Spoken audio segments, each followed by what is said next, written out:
성경 말씀은 느헤미야 10장 32절 말씀부터 살피도록 하겠습니다. 32절 말씀입니다. 우리가 또 스스로 규례를 정하기를 해마다 각기 세겔의 3분의 1을 수납하여 하나님의 전을 위하여 쓰게 하되 곧 진설병과 항상 드리는 소제와 항상 드리는 번제와 안식일과 초하루와 정한 절기에 쓸 것과 성물과 이스라엘을 위하는 속죄제와 우리 하나님의 전의 모든 일을 위하여 쓰게 하였고 또 우리 제사장들과 레위 사람들과 백성들이 제비 뽑아 각기 종적대로 해마다 정한 기한에 나무를 우리 하나님의 전에 들여서 율법에 기록된 한 대로 우리 하나님 여호와의 단에 사되게 하였고 해마다 우리 토지 소산의 만물과 각종 과목의 첫 열매를 여호와의 전에 드리기로 하였고 또 우리 맏아들들과 성축에 처음 난 것과 우양에 처음 난 것을 율법에 기록된 대로 우리 하나님의 전으로 가져다가 우리 하나님의 전에서 섬기는 제사장들에게 주고 우리는 느헤미야를 통해서 예루살렘의 성곽이 이제 완성이 되고 그때 돌아온 이스라엘 백성들이 광장에 모였습니다.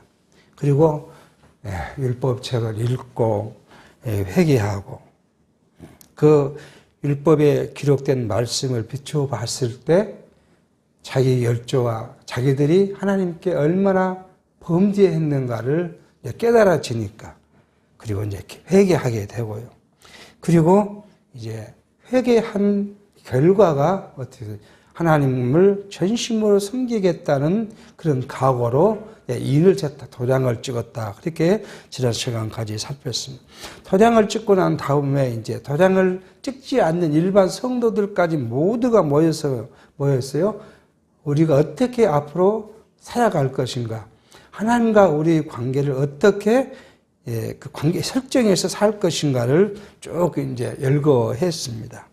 그리고 오늘부터는 뭐예요, 이제 그 하나님의 성전과 우리가 어떤 관계를 가지고 살아갈 것인가를 살피려고 합니다. 그래서 그 인친의 결과가 지난 시간에 살폈듯이 처음에 뭐였어요? 이방인과의 결혼을 하지 않겠다. 그래서 이방인의 여자를 데려와서 난 자식과 이방인 여자를 다 내보내고 그렇게 해서 하나님이 명령하신 율법대로 준행하는 것을 생각했어요. 이걸 과거에 이것은 이방인과의 혼인을 하지 않는 이 문제는 오늘 현대의 우리에게는 뭐예요? 세속과의 결합을 이야기를 한 거예요. 우리가 세속과의 결합을 하게 되면 누구를 잊어버려요? 하나님 여호와를 잊어버리고 세상 것을 즐겨하며 살아가게 됩니다. 그러니까 세속을 우리가 배제한다는 건 뭐냐 그러면 여호와 하나님 한 분으로 만족한다는 거예요. 그러니까 하나님께서 주신 내게 주신 분복에 만족하는 삶을 살아가는 것이 바로 세속과의 결별을 이야기하게 됩니다. 그런데 성도는 세상에 살아가고 육체를 입었기에 역시 세상의 삶을 살아가도록 더 있어요. 이것을 살지 않는다면 우리가 얼마나 좋겠습니까? 그러나 그렇지 않고 세상에 우리는 살아가야 됩니다. 먹고 마시고 입고 잠자고 다 하고 살아야 돼요. 이걸 위해서 하나님께서 우리에게 주신 분복이 뭐냐면 그게 우리에게 허락하신 일이에요. 그게 직장일 수 있고요. 또 우리에게 주신 산업일 수도 있고요. 이게 우리에게 주신 하나님의 분복이에요. 이것에 만족한다는 거예요.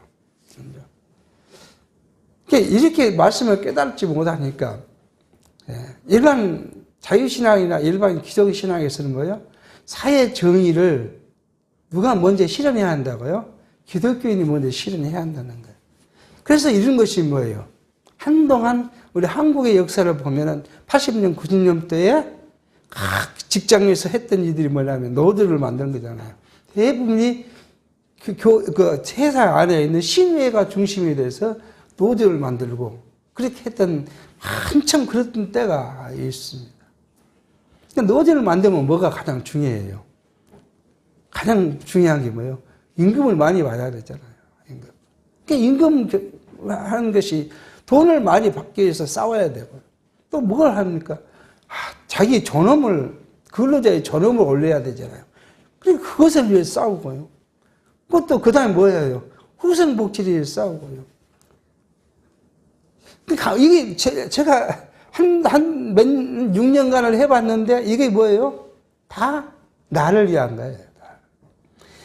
하나님과 아무런 관계없는 나를 위한 것.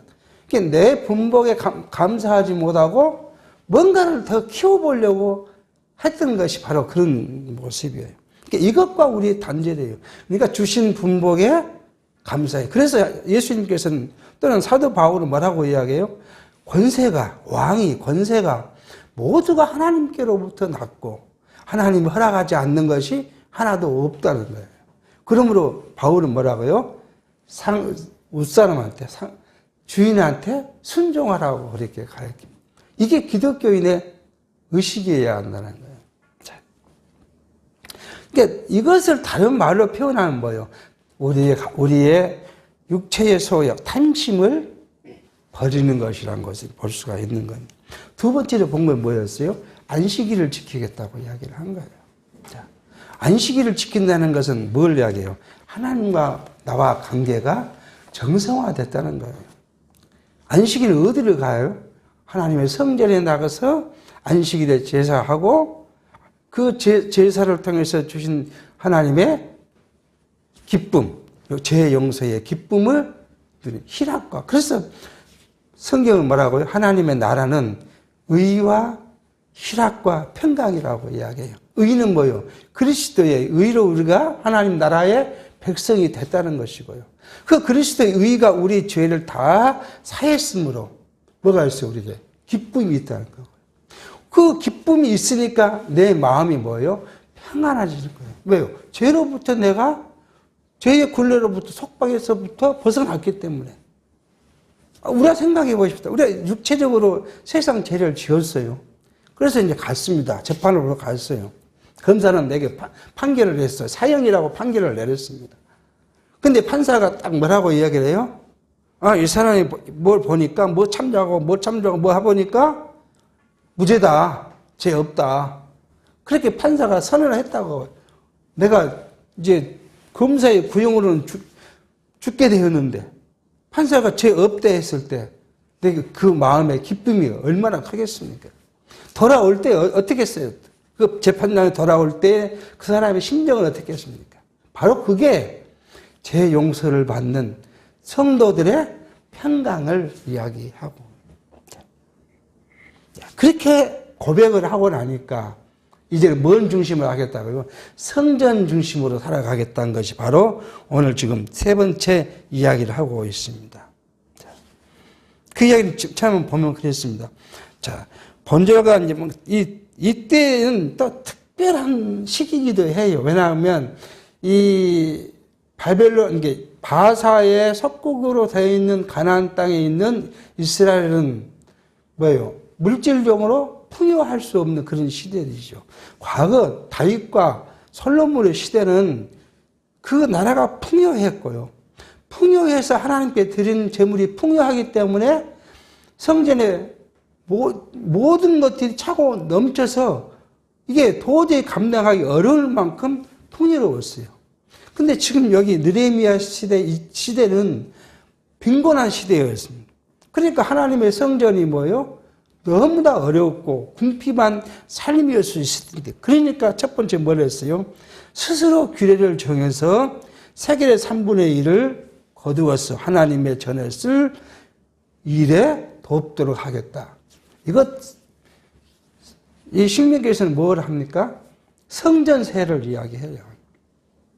20세 이상의 남자는 성전세를 내서 그것이 하나님의 전을 위해서 쓰이도록 했던 거. 그러니까 하나님의 전이 이제 솔로몬이 지었지만 시간이 지나면서 퇴락할 거 아니에요. 그걸 계속 보수하도록 했던 것이 성전세를 이야기했는데, 이 세를 이제 내기로 정했다. 그 이야기를 지금 하고 있습니다. 이 성전세, 이것을 이제 어떻게 쓸 것인가 쭉 밑에 이야기를 합니다. 곧 진설병과 항상 드리는 소제와 항상 드리는 번제와 안식일에 드리는 번제를 이야기해요. 안식일과 초하루와 정한 절기에 쓸 것과 성물과 이스라엘을 위하여 속죄제와 우리 하나님의 전의 모든 일을 위하여 쓰게 했다. 뭐요? 세계의 3분의 1을 수납해서 드린 것으로 성전에서 쓸 것을 지금 이야기를 합니다. 진설병은 뭐예요? 안식일마다 떡상을 이제 떡을 바꾸는 일이잖아, 진설병. 근데 사실은 이 떡은 크기가 크지 않기 때문에 이거 비용은 많이 들지 않지만 이 느림의 시는 이것도 부담스러울 수 있는 그런 부분이에요. 그러니까 일주일에 한 번 떡상을 바꾸잖아요. 그러면 이제 물린 떡은 누가 봐요? 제사장이 그것이 음식으로서 먹게 했던 그 떡상, 그 진설병을. 그 다음에 이제 매일 하나님께 소제를 드립니다. 소제는 뭐예요? 번제와 함께 드렸던 것인데 이걸 밀가루 2.2리터와 그 다음에 기름 0.9리터를 섞어서 떡을 만들어서 드리는 것, 그걸 위한 소제래요. 이 소제를 매일 드려야 되는, 이 소제를 위해서 쓰게 했고, 그 다음에요, 항상 드리는 번제. 이 항상 번제는 뭐냐면 아침과 저녁에 하나님께 드리는 제사를 번제와 이걸 드리도록 했어요. 이것은 뭐예요? 희생제사예요. 이 희생제사에 드리는 제물은 뭐냐 그러면 어린 수양으로 제사를 드리도록 되어 있어요. 그러니까 이건 뭐예요? 백성들의 죄를 속량해야 돼요. 달마다 백성들이 죄를 짓잖아요. 이스라엘 백성들이 하루라도 죄 안 진 날이 있겠습니까? 오늘 현재요, 우리가 하루라도 죄 안 진 날이 있습니까? 그러니까 항상 우리를 위하여 누가요? 예수 그리스도께서 제사를 드려주신. 그래서 여러분과 제가 우리가 의롭다는 거예요. 그 제사를 위해서 드렸다. 그렇게 증명. 그리고 이제 번제가 뭐예요? 하나님께 드렸던 것인데, 이것은 안식일과 초하루와 정한 절일에 드렸던 제사를 얘기해요. 이 제사는 굉장히 큽니다. 안식일은 평일에 드린 제사 말고 따로 번제를 드려야 되고요. 이때는 어떤 거 드려야 돼요? 어린 수양 2마리로 드려져야 돼요. 초하루, 매월 첫 하루, 첫날 드린 제사. 이건 송아지 2마리로 드리고 수양 1마리로 드려야 되고, 그리고 수양 7마리가 소제 제물로 드려져야 돼요. 그리고 여기에 뭘로요? 포도주를 제물로 해서 전제도 드려야 했던 것. 또 정한 절기, 3대 절기를 이해하죠. 유월절, 그 다음에 치칠절, 그 다음에 수장절. 그러니까 유월절은 하나님께서 이스라엘 백성들을 구원하셨다는 것에 대한 것. 이건 뭘 의미해요? 오늘날 예수께서 우리를 위하여 유월절날 우리를 위하여 죽으실 것에 대한 모형으로서 그 절기. 칠칠절은요, 유월절이 지나고 49일 후 드린 그 제사. 칠칠절은 일주일간 드린, 그 50일째는 무엇을 해요? 오순절을 하냐. 이 오순절은 뭐예요? 오늘날 같으면 성령께서 오순절로 오실 것에 대한 모형이고요. 그 다음에 마지막에 뭐더래요? 수장절, 맥주절이라고 하고, 이것은 뭐요? 싹 거두어 드리는 것이에요. 그러니까 예수님께서 첫 열매로, 부활의 첫 열매로 나타나시고, 오늘 우리는요, 그 모든 자기를 믿는 모든 백성들을 모아서 누구에게 드려요? 하나님께 드려줘요. 영원한 천국에서 그래서 영원한 천국에서 하나님을 찬양하고 살도록 하실 것. 이게 심판이죠, 마지막 거니까. 이것에 대한 모형으로서 이 3대 절기를 지키게 한 거예요. 그러니까 이미 구약시대에 누구를 예표한 거예요? 예수 그리스도를 예표해 두고 있는 것이에요. 이런 절기에 드린 제사를 위해서 쓰게 했다. 그렇게 지금 이야기합니다. 그리고요, 그 다음에 또 뭘 이야기해야 합니까? 제사를 지내려면 뭐가 필요해요? 레위인과 제사장들이 있어야 되잖아요. 그러니까 레위인과 제사장들이 있으려면 이분들에게는 뭘 주지 않았으니까요. 땅도 주지 않고 분깃을 주지 않았기 때문에 먹고 살아야 돼요. 그 이야기를 해요. 34절을. 또 우리 제사장들과 레위 사람들과 백성들이 제비법을 각기 정적대로 해마다 정한 기한에 나무를 우리 하나님의 전에 드려서 율법에 기록한 대로 우리 하나님 여호와의 단에 사르게 하고 해마다 우리 토지 소산의 만물과 각종 과목과 천 열매를 여호와의 전에 드리기로 했다. 그렇게 합니다. 그러니까 만물, 곡식의 만물 첫 수확것과 모든 과일의 첫 것들을 드려서 누가요? 제사장과 레위인들의 먹고 살게 했고, 그리고 제사장들이 제비를 뽑아갖고 우리 순서를 정했더니 각각 뭐예요? 가서 나무를 해와가지고 하나님의 제단에 드렸던 거예요. 왜요? 번제를 드리려면 뭐가 필요하니까요? 나무가 필요하잖아. 그 나무를, 그것을 위해서 가서 다 나무를 해와서. 그래 안 하면 누가 해와야 돼요? 레위든가 제사장들이 나무를 해와서 번제를 드려야 되는데, 그것을 위해서 레위와 제사장들은 무엇을 전심으로요? 섬기는 일을 전심으로 하고 자기들이 가서 수고해서 나무를 하다가 하나님의 전에 들었다. 그렇게 지금 이야기하고 이것이 뭐예요? 성전 중심의 삶. 이게 뭐예요? 성전을 떠나지 않겠다는 겁니다. 이건 오늘 우리로 보면 뭘 이야기해요? 성전 대신 그리스도를 떠나지 않는 삶을 이야기해요. 성전 대신 그리스도를 떠나지 않는다는 의미가 뭐예요? 예수 그리스도가 우리 삶의 중심이 된다는. 그러니까 우리 모든 먹고 입고 자고 모든 일들이 구약에서는 무엇을 위해서요? 하나님 제사를 위해서 살았다면 오늘의 우리의 삶은 뭐예요? 하나님께 영광을 드리는 것, 찬송을 드리는 삶. 내가 먹어도 굶어도 병들어도 죽어도 누구를요? 하나님의 영광을 위해서. 그리스도의 중심된 삶은 하나님의 영광의 찬송을 위해서 살아가는 것이 바로 그리스도가 중심이 된 겁니다. 그러니까 이 이스라엘 백성들이 성전에 나오지 않는다는 것은 뭐예요? 자기 죄를 인정하지 않는다는 거예요. 내가 죄가 없는데 무슨 성전에 나가서 제사드릴 일이 뭐가 있습니까? 그러니까 결국 하나님은 뭐예요? 성전에 나오지 않는 자를 뭘로 해요? 죄인이라고 지지요. 그러니까 죄인이라는 것은 뭐예요? 하나님을 기억하지 않는 거예요. 하나님을 기억하지 않으니까 뭐가 생각이 안 나요? 자기 죄가 생각이 안 나는 거예요. 죄가 생각이 안 나니까 성전에 갈 필요도 없는 거예요. 오늘 우리도 마찬가지예요. 우리가 이렇게 예배하고 하나님을 한 것은 뭐예요? 하나님이 기억되고 하나님께서 내 중심이 있으니까 예배하는 거예요.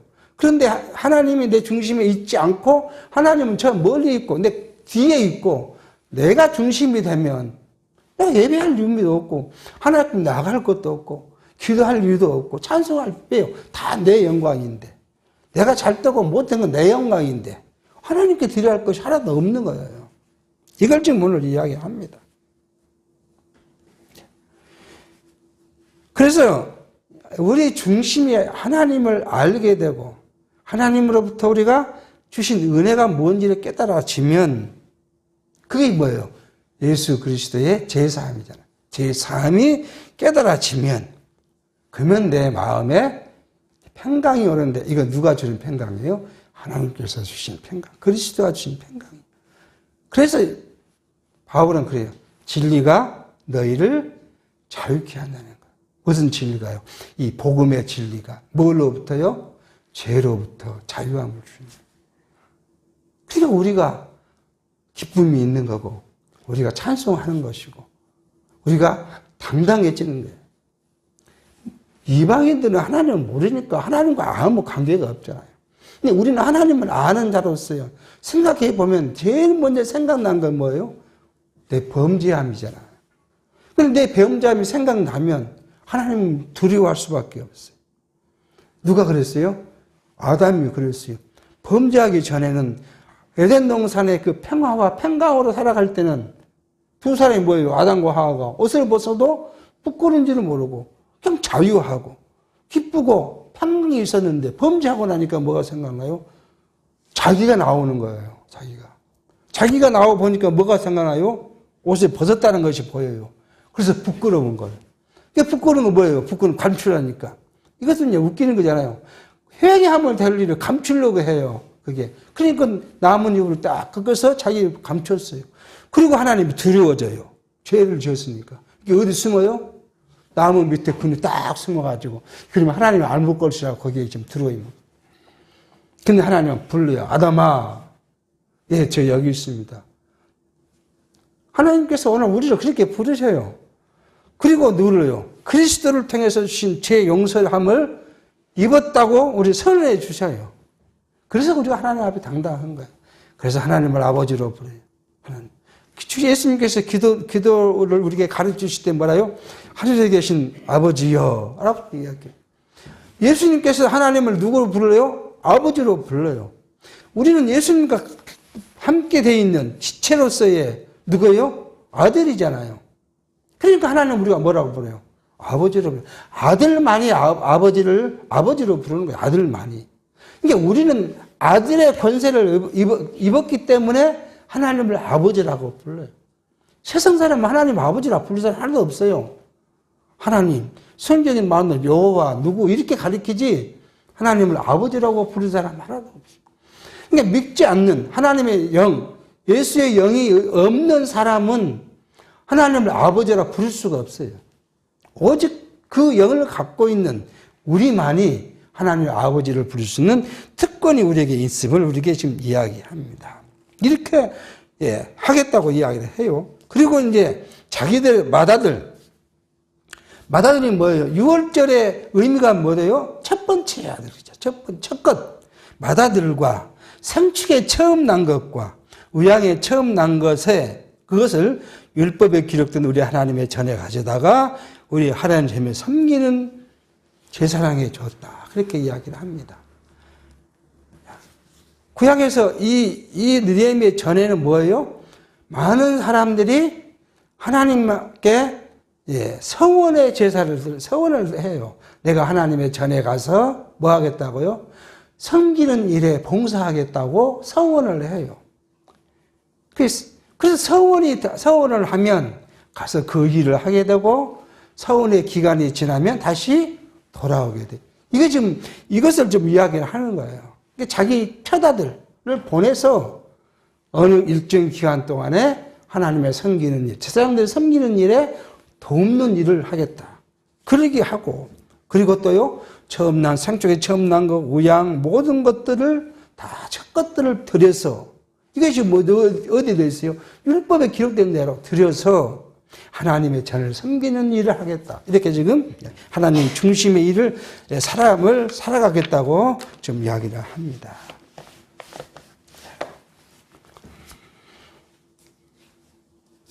37절 또 처음 익은 밀의 가루와 거제물과 각종 과목의 열매와 새 포도주와 이름을 제사장들에게로 가져다가 우리 하나님 전 골방에 두고 또 우리 물산의 11조를 레위 사람들에게 주리라 하였나니 이 레위 사람들은 우리의 모든 성읍에서 물산의 11조를 받은 자임이며 레위 사람들이 11조 받을 때에는 아론의 자손 제사장 하나가 함께 있을 것이요 레위 사람들은 그 11조의 10분의 1을 가져다가 우리 하나님의 전 골방 곧 곳간에 두되 곧 이스라엘 자손과 레위 자손이 거제로 드린 바 곡식과 새 포도주와 기름을 가져다가 성소의 계명을 두는 골방 곧 섬기는 제사장들과 및 움직이들과 노래한 자들이 있는 골방에 둘 것이라.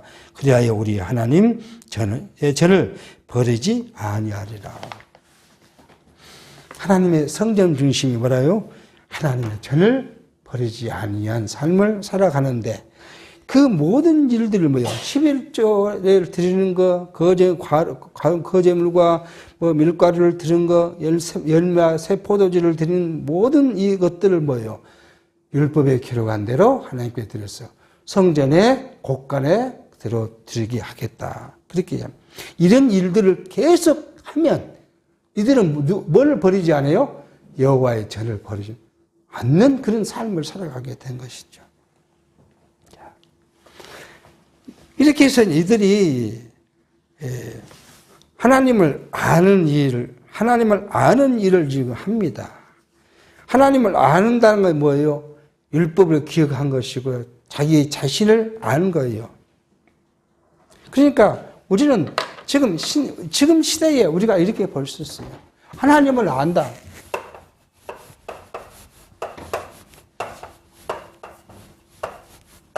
안다는 것이 뭘까요? 그러니까 우리는 한동안 우리가 잘못된 인식을 가졌던 데가 있어요. 하나님을 안다는 것이 뭐예요? 성경을 많이 아는 것을 하나님을 아는 것으로 착각을 할 때가 우리가 있었어요. 그런 시대가 있었어요. 왜요? 이게 교육을 중심으로 하다 보니까 그런 시대가 있었어요. 하나님을 안다. 근데 이것이 하나님을 아는 것일까요? 이것은 세상 사람도 성경 공부를 많이 한 사람들은요, 해요. 누가요? 관디 같은 경우는요, 늘 하루에 한 번씩 무엇을 읽었냐 그러면 팔복을 읽었다는 거잖아요. 팔복. 마태복음 5장의 팔복을 매일 한 번씩 읽었다는 것이야. 그래서 여기서 갖고 온 자기의 지식이 뭐냐 그러면 무저항주의. 이걸 만들었다는 거 아니겠어요? 그러니까 세상의 철학자들 성경을 막 공부합니다. 철학을 공부해서 왜요? 철학의 가장 고민이 뭐예요? 인간의 삶의 해결을 해야 되는데 철학으로서는 할 수 없으니까 그 해결을 얻기 위해서 뭐래요? 성경을 통해서 그걸 얻고자 하는 것이. 세상의 지혜의 가장 꼭대기에 있는 것이 성경이니까 지식을 추구하는 사람들이 성경을 막 공부합니다. 그럼 그 사람들이 하나님을 안다 할 수는 없잖아요. 우리가 하나님을 안다는 것이 뭐겠어요? 저는 그런 생각이에요. 하나님을 안다는 건 뭐예요? 자기를 아는 거예요, 자기.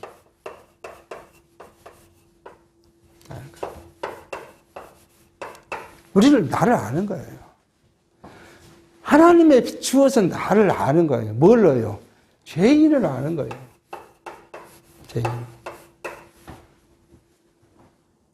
그러니까 나를 안 사람이 누구를 이야기하겠습니까? 내가 죄인인 줄 아는데 누구를 탓하고 누구를 뭐라고 뭐 할 수 있겠어요? 아무도 할 수 없어요. 아무것도. 우리 가정에서는 내가 죄인인데 누구를 탓할 수 있겠어요? 아내를 탓할 수 있겠습니까? 자녀를 탓할 수 있겠습니까? 아니 또 아내나 자녀가 내가 죄인인데 남편을 탓할 수 있겠습니까? 나를 아는 것이 뭐예요? 하나님을 아는 거예요. 그러니까 나가 어떤 사람이에요? 나 죄인이에요.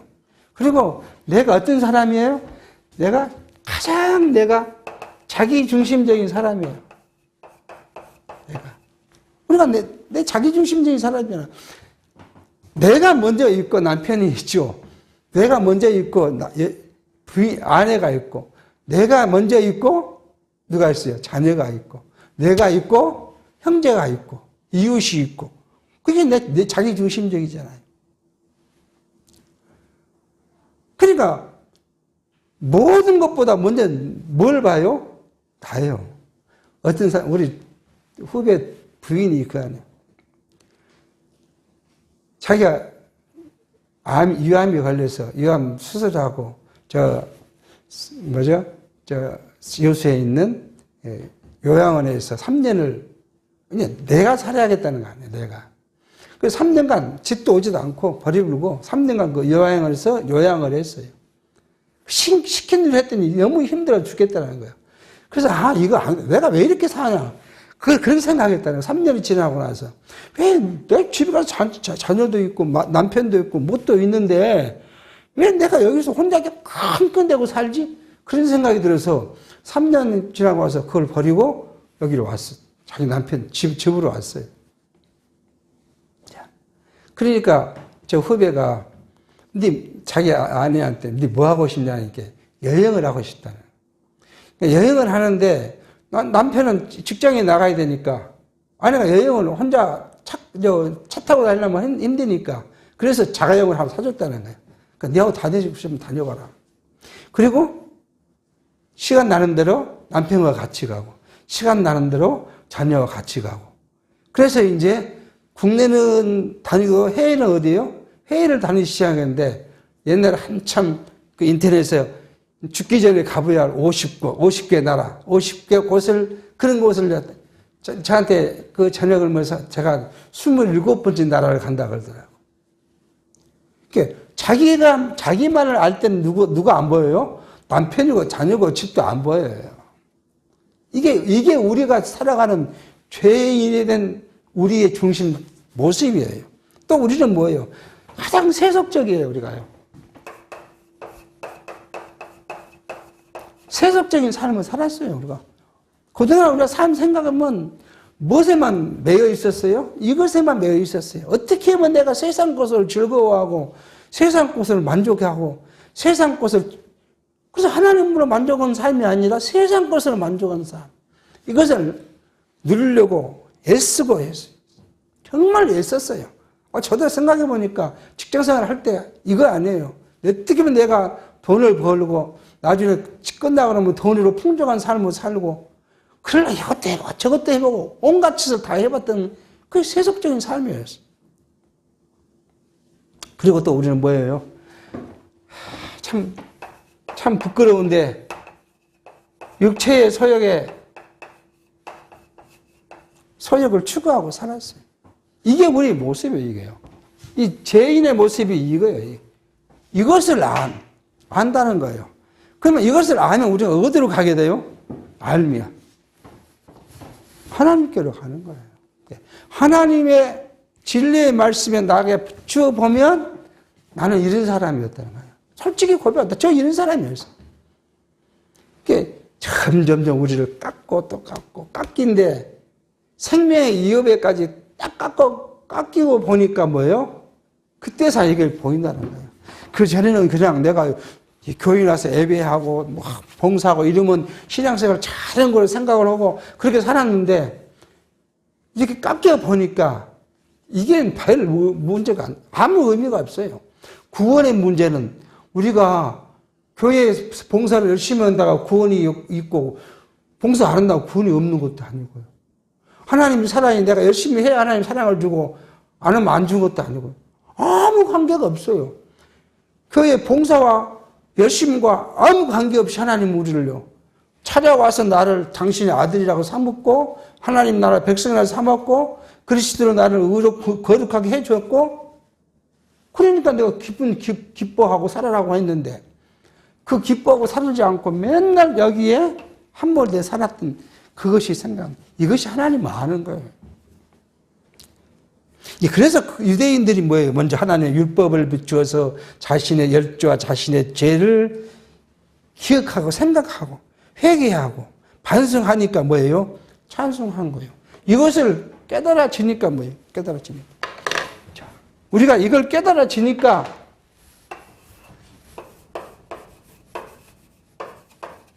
뭐예요? 하나님의 은혜를 알아지니까 찬송하는 거예요.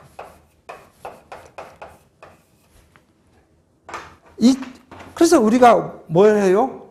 예배하잖아요. 예배.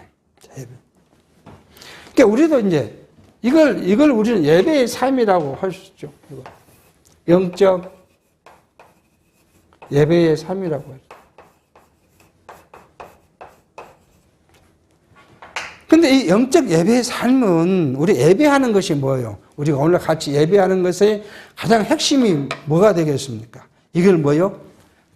우리는 이것의 핵심은 자기를 부인하는 거예요. 오늘 우리가 하나님 앞에 예배하는 것은 뭐예요? 나를 부인하고 누구를 보는 거예요? 하나님을 보는 거예요. 내가 이런 사람인데, 내가 이렇게 했는데, 뭐 이런 거 다 필요 없이 이걸 다 부정해버리고, 나를 온전히 하나님께 드리는 거예요. 죄인된 내 모습, 연약한 내 모습대로 하나님께 드리는 거예요. 이게 예배예요. 그러므로 우리가 교회의 삶 중에 예배한다는 건 뭐예요? 이게 의무도 아니에요. 우리는 어떤 사람들은 또 누구 눈치 봐주고 이것이 아니에요. 의무가 아니에요. 예배가. 또 말씀드리지만 이 예배는 우리가 하는 권리예요. 권리. 하나님의 자녀로서 누리는 권리입니다. 나 오늘 한 시간 나와서 하나님께 나를 드리는 거예요. 내 죄인된 모든 것들을 다 나를 드러낸 것이 아니라 나는 이런 사람이기 때문에 나를 없애버리고 나를 그냥 하나님께 드려서 하나님이 나를 받고 내게 뭘 주세요? 하나님의 은혜를 내게 하라고. 그래서 이 한 시간 뭐예요? 하나님 은혜에 취해서 그것으로 만족하고 그것으로 기뻐하고 그것을 감사하는 이거 예배예요. 그러면 예배는 의무도 아니고 뭐 누구를 눈치 봐서 참여하는 것도 아니고 나를 위한 거예요. 나를 위하여. 그럼 나를 위하는 것인데 예배를 가지고 이러쿵 저러쿵 이야기할. 그러니까 아직도 우리가 뭐요? 여기 안에 거하면서 어디로 가요? 교회란 건물에 와서 내가 참여하는 거를 생각하니까 와봤더니 이러쿵 저러쿵 이러니 저러니 그런 결과를 낳는 거예요. 나를 부정하지 못하고 나를 버리지 못하고 나를 그대로 육체를 가지고 와서 여기 내가 어떤 사람인데 내가 지금까지 살아온 과거가 어떤데 그렇게 비춰보니까 뭐, 말씀이 어쩌고 은혜가 어쩌고 저 형제가 어쩌고 저 제체가 어쩌고 그러니까 어쩌고 저쩌고 이것이 뭐예요? 아직도 요 안에 벗어나 이걸 버리지 못하고 그냥 교회란 이 예배라는 건물에 와서 자기가 옛사람 자기를 그대로 갖고 앉아서 보니까 하나님으로 주신 은혜가 생각나지 않고 깨달아지지도 않고 그 결과라는 거예요. 이걸 지금 이스라엘 백성 오늘 지금 느헤미야서 이것을 통해서 이것을 우리가 생각해 보게 합니다.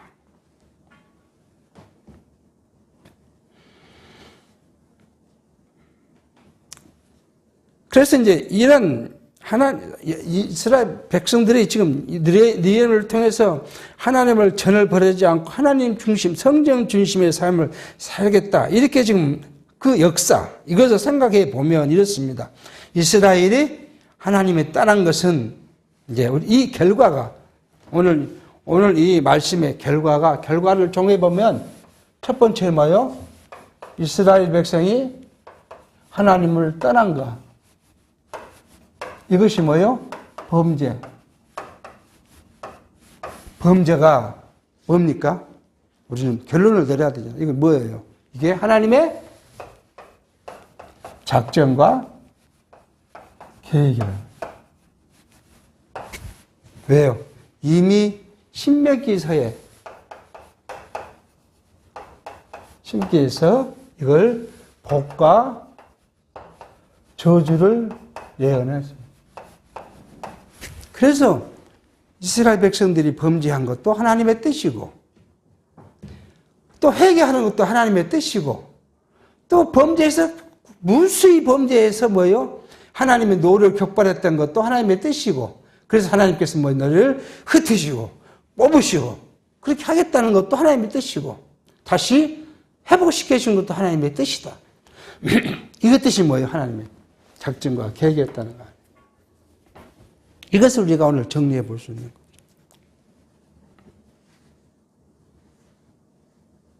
근데 이러한 일들은 뭐예요? 이러한 일들은 이걸 불러온 목적이 있을 거 아니에요? 목적이 뭐예요? 하나님을 찬송. 왜요? 회복하고 보니까 뭐예요? 이게 하나님의 은혜다. 그러니까 얼마나 사람들이 찬송합니까? 우리를 범죄 가운데 두게 하셨다가 또 하나님께서 우리를 범죄 가운데서 범죄를 깨닫고 돌아오게 해요. 이걸 이야기하는 거예요. 그러면 뭐예요, 우리가? 하나님의 죄 용서를 받았다는 사실이 깨달아지니까 우리가 하나님께 찬송하잖아요. 감사하고 찬송하는 일. 성도의 삶은 감사와 찬송의 삶이에요, 이게. 무엇을 깨달으니까요? 하나님 은혜를 깨달아지니까요. 두 번째는 뭘까요? 다윗으로부터 솔로몬, 그 이후 시련과 역경과 고난과 이런 것들이 있었어요. 쭉 있었습니다. 이것도 뭘까요? 이게 다 이 위에 범주 안에 들어있는 것이지만은 이렇게 하신다는 이유는 뭐예요? 지금 와 보니까 하나님은 존재하시면서 이스라엘 백성들은 뭐예요? 보호하고 지키신다는 거예요. 이것을 깨닫게 해요. 그러니까 앞으로 우리는 무엇을 하겠다고요? 하나님만을 의지하고 성전을 중심으로 살아가겠다고 이야기해요.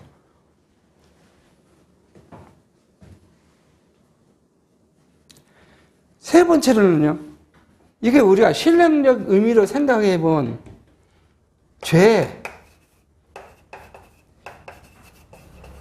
죄를 통과하지 않으면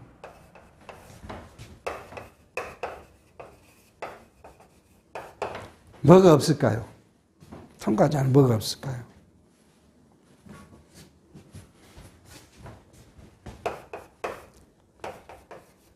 용서의 기쁨을 알 수가 없어요. 통과해야 돼요. 죄 통과를 해요. 무조건 여러분과 제가 죄를 통과해야 돼요. 이 세상에 살면서 지은 죄를 우리가 지나가야 돼요. 죄를 지나지 않고서는 용서의 기쁨을 알 수가 없어요. 우리가 죄가 없는데, 용서받을 것이 없는데, 무슨 죄 용서의 기쁨을 우리가 압니까? 그리스도의 기가 우리를 우리를 대신해 죽으신 그것을 우리가 알 이유가 없잖아요. 죄가 없는데. 우리가 죄인인 거예요. 우리 죄를 이스라엘에서는 이러한 것을 통과하니까 뭐예요? 찬송이 나오고.